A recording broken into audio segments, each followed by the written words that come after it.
Hey guys, how's it going? I'm Shay and welcome back to The Utmost Geek. I've got a bit of an interesting video for you guys, and again, feel free to skip ahead because it's going to be a long one. This is a little HP desktop M01, that's what they call it, but it's basically a new version of a HP Pavilion, and I bought this with the intention to flip it after some upgrades and things, and of course making this video. And I wanted to see what it would do and how capable is it. So of course I have done a couple of upgrades and we will talk about that, but I got this thing from eBay for around £30, which is not much at all considering this thing is only like 4 years old, and considering again how many other machines that I have that are much older than this is definitely one of the newer ones for sure. But as usual in my computer videos, why don't we have a look at the ports, look at the inside and see what it can do, because that's the actual curious bit. The whole exterior bit I'm not too fussed about, but I definitely want to see how much power we can push out of this little thing, and especially since this is just a budget friendly entry level type, computer that would be around 250 to 300 pounds brand new. I think that was its actual retail price, but yeah. Anyways, let's have a look around. Alrighty, so looking at the front, I apologize for all the shadows, you can see my head there, but it's kind of hard to see all of the features on this thing because of the kind of moire effect that they put on this. They still sell machines like this, by the way. Not this exact tower anymore, but now you can buy a Pentium based one for around £259 from what I last saw, with 8 gigs of RAM and a 256 gig SSD, NVMe I believe. But anyways, looking at the front here, we have 4 USB 3.0 ports, very nice, no USB-C, SD card reader, headphone jack, a headset jack rather, so you can get a mic input as well, a power button on the top, and a DVD rewritable drive, like a laptop style one. And as well, you have that nice effect to it, which has some scratches, as well as the little HP logo there. Right, looking on the side, not much to see here apart from some fingerprints and a very big hole on the side for your main air intake. Also, this whole thing is really light as well. There's a bit of damage that's on the top here. Just over here, it's probably knocked into something, but whatever. Right, onto the other side. Nothing on this side apart from some more fingerprints and a little Radeon graphics sticker there. No Athlon sticker, but oh well. Looking at the rear, we have VGA, line in, audio out. Some kind of rubber jack thing here, HDMI, missing whatever these two are, serial would have been there, USB 3 and 2 USB 2s and Ethernet jack, which I believe is gigabit, and that's about it. We have a little 80mm case fan and a funny looking power supply, because these days Dell, HP, and many others think it's okay to make proprietary crap like this, which is unacceptable really. We're trying to get rid of, e-waste and all of that stuff, yet we have companies who are making stupid things like this. Like, what is this, man? It's only going to be used on other HPs, but can't use it anywhere else. Great way to reduce e-waste, guys. Very good, even if this is all recycled metal and whatever. And also the build quality of this thing, it's so light. I can just it's really light. Like, even this feels like the same feels like the same weight as that, and I'm not even joking, unfortunately. If I remove the hard drive from it, and gives you a bit of a spoiler, but still, if I remove the hard drive, it would be hilariously light, that's for sure. Anyways, let's look at the inside. Right before we look at the base, because I always forget to show you the base. Just 2 rubber feet, sorry, not even 4. Again, cost-cutting measures. Even the more expensive models are like this. And we have a info sticker as well as a very nice dent, as you can see there. I think it got that in postage really. But oh well. Now let's look at the inside. Alright, looking at the inside. I mean, just taking off the side panel here first. It doesn't stay on properly because there's a little screw here, which of course is a Torx screw, and it's not in the middle, so you can just slide the bottom of the case off and it, you know, yeah, again, not very well made at all. Oh dear. Anyways, looking at the inside, it's really quite compact, and actually maybe I should turn on the light again, that would help. Alright, I apologize for the shadows again, but not really much I can do. Yeah, I guess you can see that. Yeah, quite compact. We have a proprietary motherboard, of course, AM4, and got NVMe slot there, by the ×1 slot, PCIe 16 times as well. Very nice. I don't know how to orient this. We've got this weird frame here, which is really badly made. It just slots in here to, no idea why, just to give it a bit of structural rigidity, I guess. Your hard drive's just in there. It's a Toshiba 1TB drive, and under this little CPU heatsink here is a tiny, well, actually it's not tiny, I mean, it's a kneecapped version of the Athlon 3000G, and I know many of you will know that CPU because it's a very budget CPU that has surprising overclocking abilities that I know quite a few tech YouTubers have already made videos on. Oh, sorry, computer YouTubers rather, but still. It's still quite dusty in there, I need to give it a clean. But came with 4 gigs of RAM and I put 16 in it just to help make it a bit more usable. 4 gigs of RAM is not enough these days for anything, and the fact that this came with 4 gigs of RAM in 2021 is not good at all. Under that DVD drive we have our proprietary power jacks.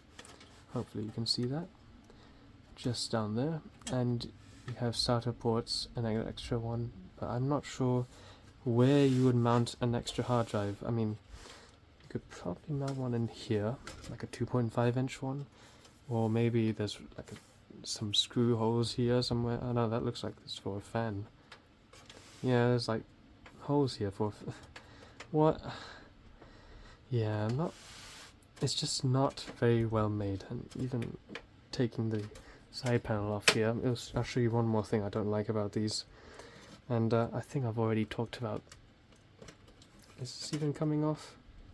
Is it even going to come off? Oh dear, that came off. Yeah, this is not a very well made case for sure. Okay, it doesn't want to budge. I don't want to break it. But usually, if you take this front panel off, you'll just see all the ports still there. And that's because HP and everyone else have decided to put their ports onto the motherboard and make the motherboard a weird form factor. Only good thing that I can think of right now from this motherboard, or this system in its physical appearance, is it's got Wi-Fi and it uses the whole case as a big antenna, so it gets a pretty good signal. I'll probably talk about that later on as well. But yeah, let's see what it can do. Alrighty, we have the monitor plugged in. Let's turn it on and press F10 a couple of times and we should get into the BIOS. Hopefully. There we go, that's nice. Alrighty.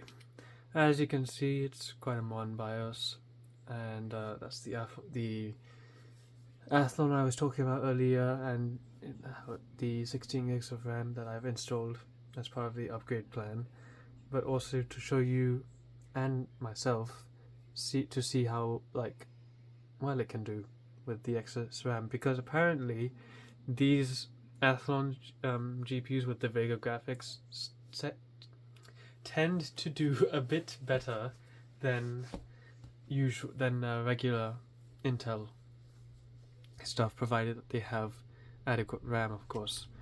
3.4 gigahertz as usual. That's the model number of this thing. I'm definitely not going to remember it off the top of my head.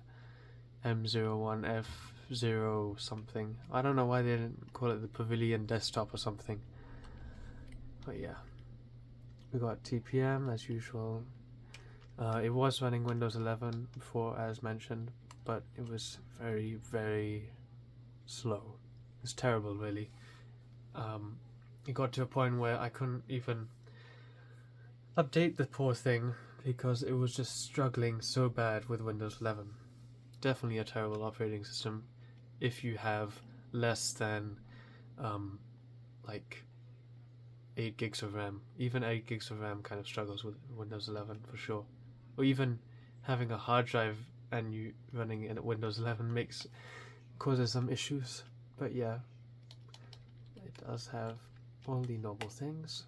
Let's exit that and let's boot into Windows. And I think it's booted in. Oh, it only took a couple of seconds, my goodness.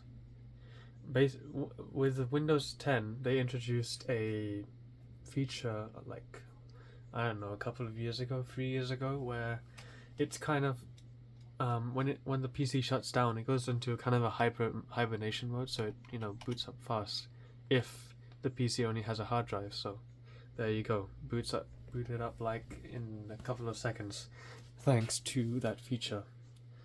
So effectively, if you do a hard shutdown, which I did that previously when I was trying to film this, it took much longer than it, and that's usually the kind of usual speed that it would have gotten had Windows 10 not had that feature, which is very handy dandy. Anyways, let me open the regular suite of information software and then we'll go from there.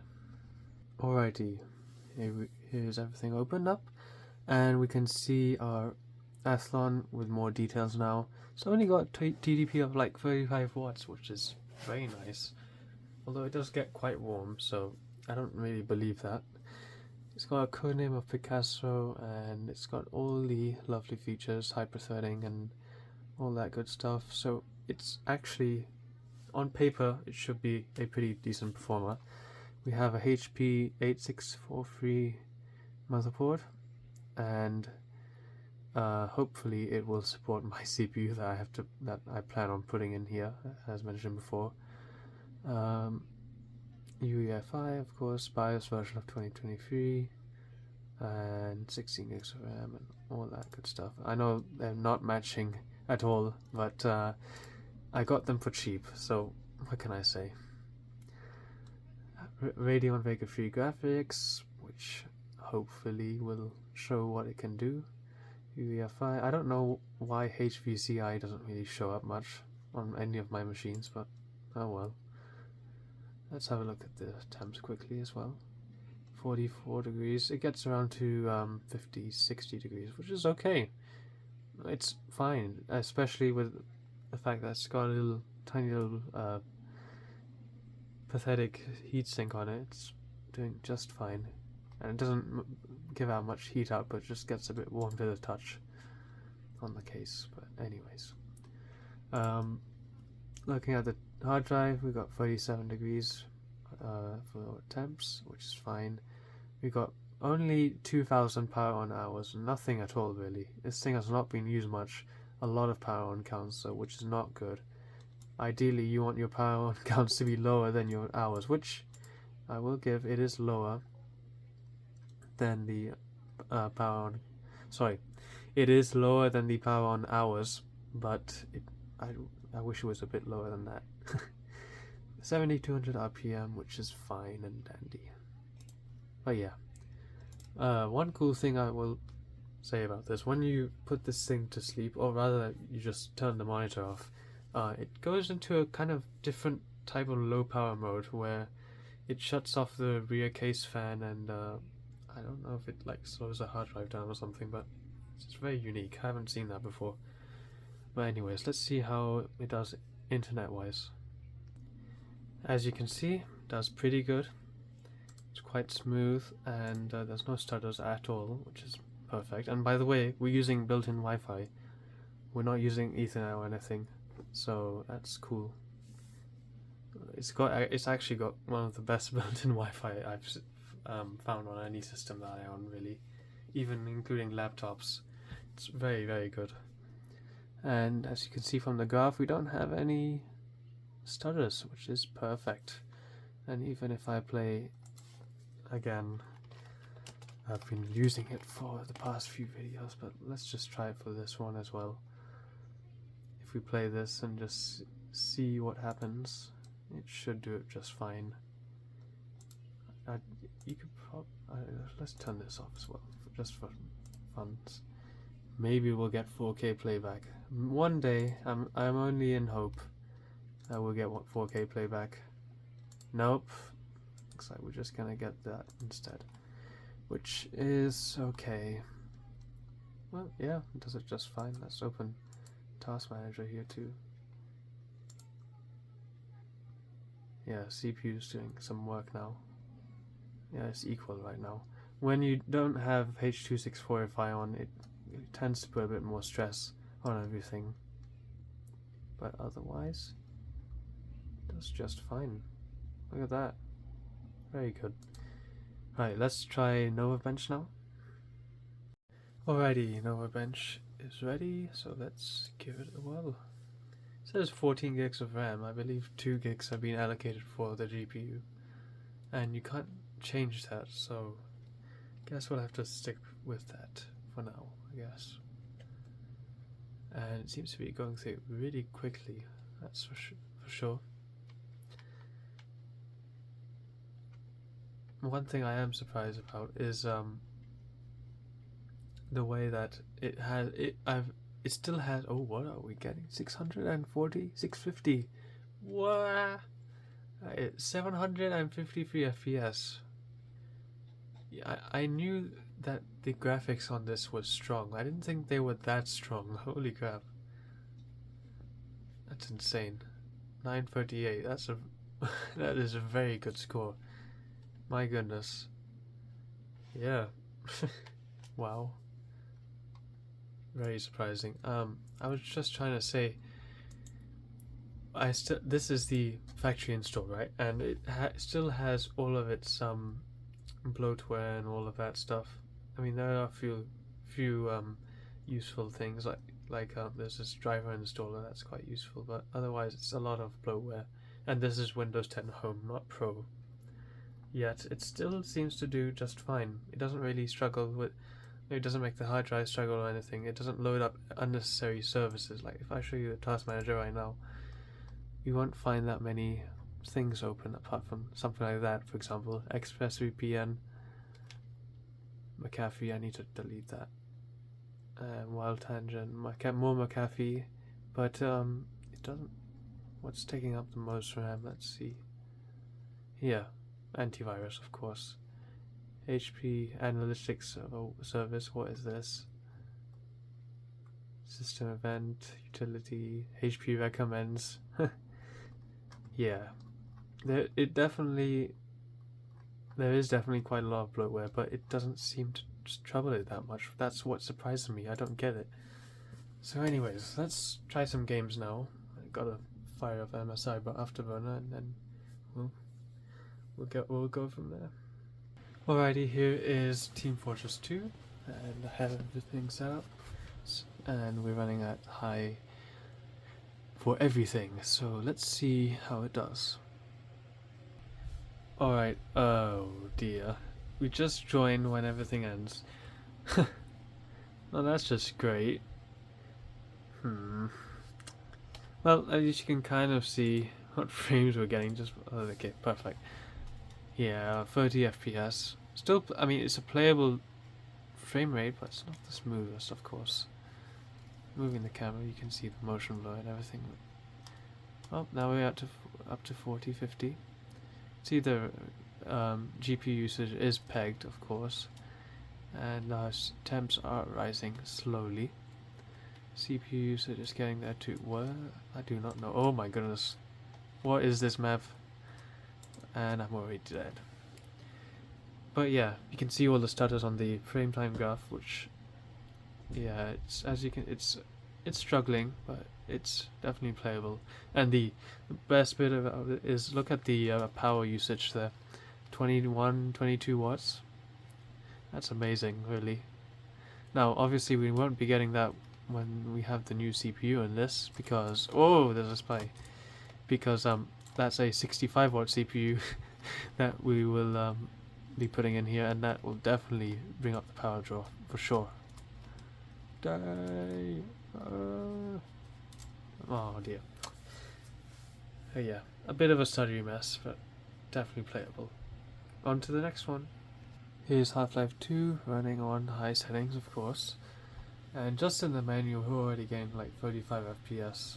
But let's see how it actually does in the game. Alright, here we are. Just in the cutscene, we're already getting more than 60 FPS, which is good. Again, GPU usage is at full, and CPU usage is also quite high at 40%. But yeah, I am curious to see how that blue Radeon would do in this, as it will definitely be quite helpful for sure, but I don't know if the CPU would bottleneck the thing or not. Probably. Not sure. I just realized that GPU memory, right? Yeah, 6 gigs of RAM being used, but it's very smooth. Much better numbers than what we were getting in Team Fortress 2, that's for sure. Upwards of 60, and we're getting a few dips here and there. It's going lower now. But as I said in that video of the older Lenovo ThinkCenter, Half-Life 2 is really one of those games that just, looks good on all settings, really, apart from like the bare lowest. But as you can see, it doesn't look too much different from what we saw in the ThinkCenter. Look at that, more than 100 FPS. There you go. Very nice. And again, temps aren't going higher than that, and same with power usage. Very cool.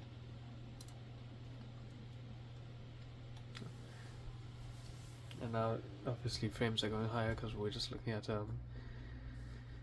this wall here. But oh yeah, it looks fantastic. It doesn't stutter like it was on the ThinkCenter, that's for sure. Anyways, on to the next game. Alright, here's Mafia. Let's see what will happen on the higher settings, of course. I have a feeling it'll do just fine. Alright, here we go. And never mind. I mean, it's, again, we're having some dips here and there, but obviously we are on max settings. If I turn it down a tiny bit, it might do better. Especially the draw distance. Draw distance is a main issue with this game, from what I can tell. Details wise, if you turn down the details, it doesn't really make too much of an effect, but yeah, oh well. Yeah, it's playable. And again, we are running, we're not actually running at full HD, we're running at 1920 by 1200, so it is doing a bit extra than what other computers would be doing playing this game, for sure. So like actually let's just turn down the draw distance a lot and see how that goes. Will it be better?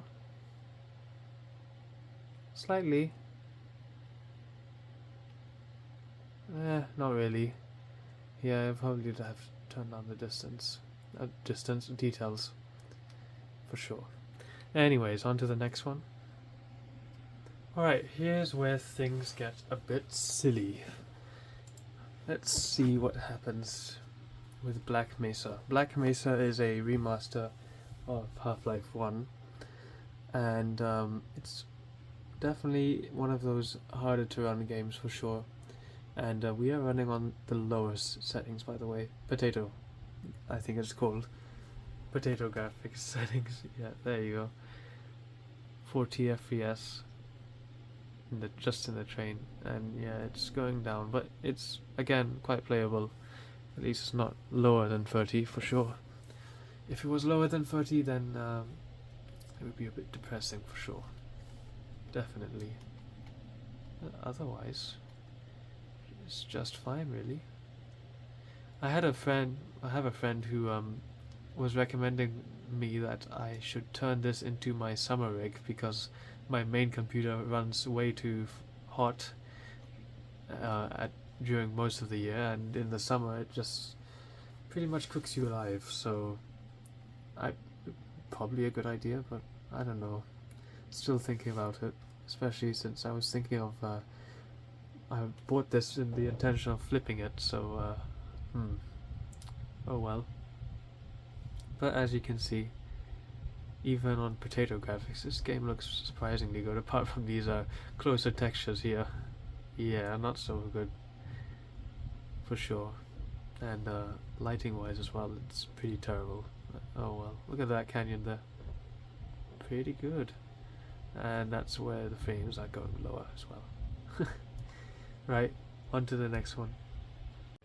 Alright, here's the next game, Minecraft, and we're running at 1920 by 1080, so everything's a bit squished. But now that we load it in, oh, never mind. It's a bit stutty for sure. And I'm sure if I turn down the settings a bit more, it would be okay. We are currently running on at, yes, if we turn it down to 6 chunks, so, yeah, same with that, 8 chunks. And the output is on, isn't it? Yeah, it's on fast. Smooth lighting off. And that should do it. Hopefully. Clouds fast. Particles decreased. Off. Okay, that should help. Yeah, that's much better. Well, yeah, it's playable for sure. And even if we just fly away, of course, when I was running on default settings, the world took longer to. Oh, yeah, there you go. It's happening already. Yeah, the world takes a minute to load in, for sure. So I don't know if that's to do with the hard drive or whether it's just this thing struggling to keep up. It looks like our CPU is pegged right now, so that's not great. Again, temperatures are very nice and cool on this one. Doesn't get higher than that, which is fine. Totally fine. Anyways, now for some very stupid games. Alright, this is gonna go terribly wrong. Forza Horizon 5. Let's put everything on the absolute lowest. Or yeah, well, let's just make everything hilariously low. We need everything. Yeah, turn shadows off. Everything low. Off, low, very low. That should do. Save, video, and we'll turn this down and also turn off that. And then we shall try and see what happens. Oh dear. Something tells me that this thing is just gonna crash, especially on this menu. And I'll probably be here for the next half a century or so, waiting for it to try and, optimize for this thing, because I have my doubts for sure that this thing is going to be even capable of loading the menu for this game. But hey, we can give it a try, I guess, right? I'll give it, let's see, 15 minutes should do, right? Maybe, let's see. Alright, it's finished optimizing, and it's been all over the place. the temps went up to 61-ish, 62, which was the highest it's been so far. And otherwise, the frames have been quite all over the place, that's for sure. Still loading as well. And it didn't take that long. It didn't take as long as I thought it would. So that's cool. But again, we haven't finished loading, so let's see if it will even load into the game. Alright, looking at it again, look at the RAM usage. 13 gigs of RAM usage. What on earth? And the frames have gone down. I think we're getting closer. And just as I said that, it's just finished loading. So, oh my goodness, 18 FPS. Oh, let's try and drive. Maybe. This is gonna be so bad. I don't think this is going to go well. 22, 25, 26, 33. Oh, we're going up. We're going up. Are we going to crash? Is this thing going to crash? Maybe. Maybe not. Turn the brightness up a bit. Hang on a second, let me get out of this. And here we are. Oh, what? Oh, it looks like we've got some Horizon Realms. What? It's been so long since I played this game. Let me wait for this to end. Alright, now let's go for a spin. Oh my gosh, what is this? Can I get out of this space, please? Oh my, I haven't played this game in ages. No, I don't want to do that. Can I just get out of the camera, please? Please? No? Okay, fine. There we go, tab. So dumb. Yeah, 20 FPS. You can play Forza Horizon 5 on this thing. Whether you would want to do this for on a long period of time, it looks... I don't know, but it doesn't look that bad, surprisingly. I am very surprised. Yeah. And that's just reminded me I should try one more game out on this thing, but I don't think we have the time for that. But anyways, now for the last game, I guess. Oh, you guys are gonna hate me for this last one. GTA 5 Enhanced. Oh yes, minimum. We're on the lowest of lowest of lowest, and we're running at 1600 by 900 for obvious reasons. And I think we should give it a go and see what happens. Here we are, loaded in, and you can see the map still loading in there in the back. Everything looks very, very wrong, and unfortunately MSI Afterburner won't work on GTA 5 Enhanced anymore because of BattleEye. Can I drive the car? Is it broken? What? Okay, whoa, what? That took a while to load in. So, it's playable. I'll give it that. Looks terrible. I mean, it looks okay, but it's not very smooth, and everything looks a bit sharp for no reason. It just looks wrong. And if we just, just driving through here, I mean, of course it doesn't look too bad until you start looking at textures, and then you see, oh, yeah, not great. I mean, this looks like I'm playing on the 360 in a way, but then again we have some very nice lighting thanks to GTA Enhanced. And it would be really nice if I could have used Afterburner, but BattleEye is very intrusive, and it doesn't like any interfering programs that may be, a threat to the game or something. I don't know. But just driving through here, it looks okay. It looks alright. You can play it, but I just wouldn't recommend it, I guess. That's how I think that's the whole theme of most of this. But I'll probably play some more modern games like Overwatch 2 and some other games like Fortnite, maybe on the lowest settings, but you might get enough frames for sure. But it did it, and I'm surprised. I'm very surprised with how well it's done. But yeah, guys, let's end the video.